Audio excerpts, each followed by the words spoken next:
On the menu for this video is some Chipotle coffee pork tenderloin.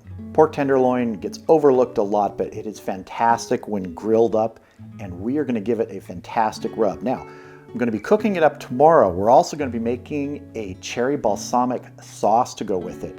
But today we're going to get the rub on our pork tenderloin. Now we're starting with 2 tablespoons of a really finely ground dark roast coffee. Just choose your favorite. Next up, 1 tablespoon of Chipotle chili powder. Now, if you can't find specific Chipotle chili powder, just pick your favorite chili powder.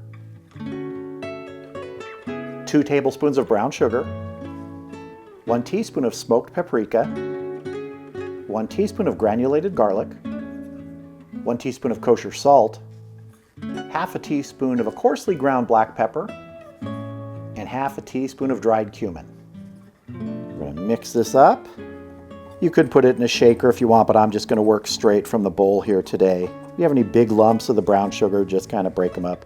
Smells great. All right, that's looking good. Let's get our pork tenderloin out here. So here is my pork tenderloin. Now, usually when you buy pork tenderloin, at least when I get it, it's usually from Costco and it's cryovac and you have these 2 pieces. Now I went ahead and I trimmed these up a bit, removed the silver skin, and that's kind of a good thing to do. If you don't do that, it's not going to be horrible, but getting that sort of thicker silver skin off there really does help with the end product. And I'm not even sure of the weight of these. I'm going to guess together they're maybe 2.5 pounds, maybe.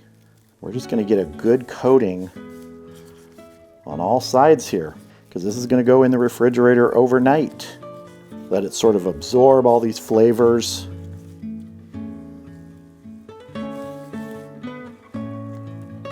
This is looking good. I want to get a rack under these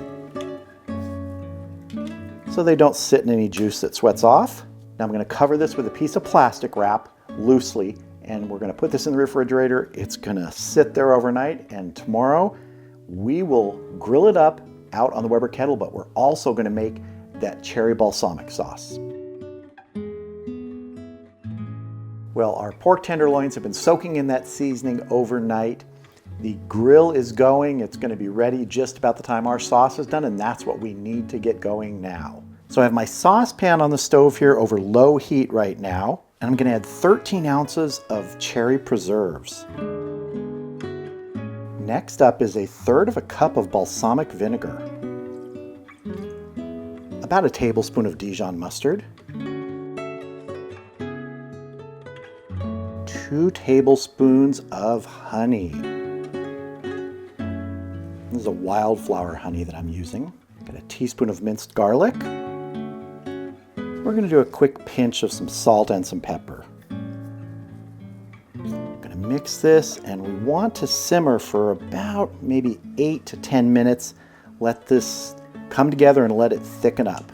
You want to make sure you stir it fairly frequently. There's a lot of sugar in here. You don't want to burn this sauce. We just want to thicken it up a bit here. Remember to stir it frequently.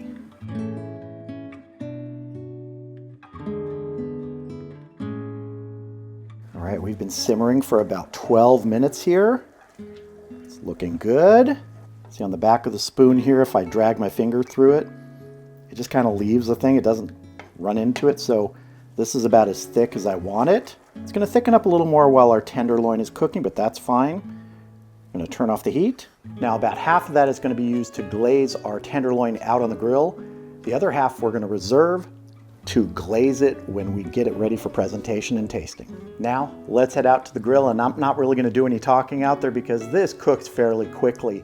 I'm going to first direct grill it, then I'm going to move it indirect and put a temperature probe in. I like to take the temp of that larger piece, and I'm going to pull it at 138 internal, because as it rests for about 10 or 15 minutes, that will continue to rise to around that 145, which is the recommended temperature for pork now. No longer that 165 from my youth when you just had dry pork. So let's head out to the grill, get it cooked up, and get back in here and have a taste.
Here is one of our pork tenderloins, smelling great.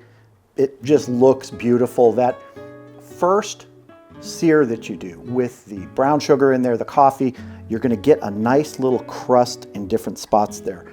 Really helps build these layers of flavor after you put the glaze on. So now what I want to do is I want to get a bunch of slices here and then put it on a little platter for presentation. So let's start about here.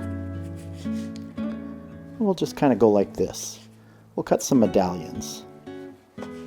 Let's see, one of these center ones here. Oh yes.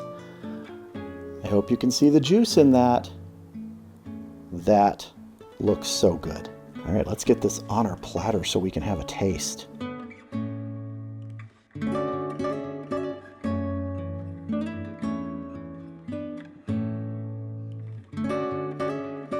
All right, let's get some of our cherry balsamic sauce on here. Now you don't have to put this on here, but you made it. Why not? It looks and tastes delicious. I had a little sneak taste of the sauce.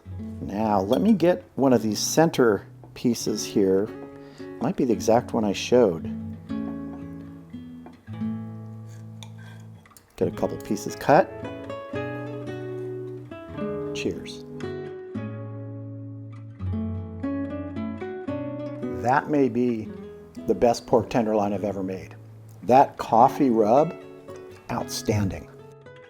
Another little fun fact about the fruity sort of glazes and sauces you make with pork, they also make great toppings for ice cream, but I'm really glad here we got it on this tenderloin.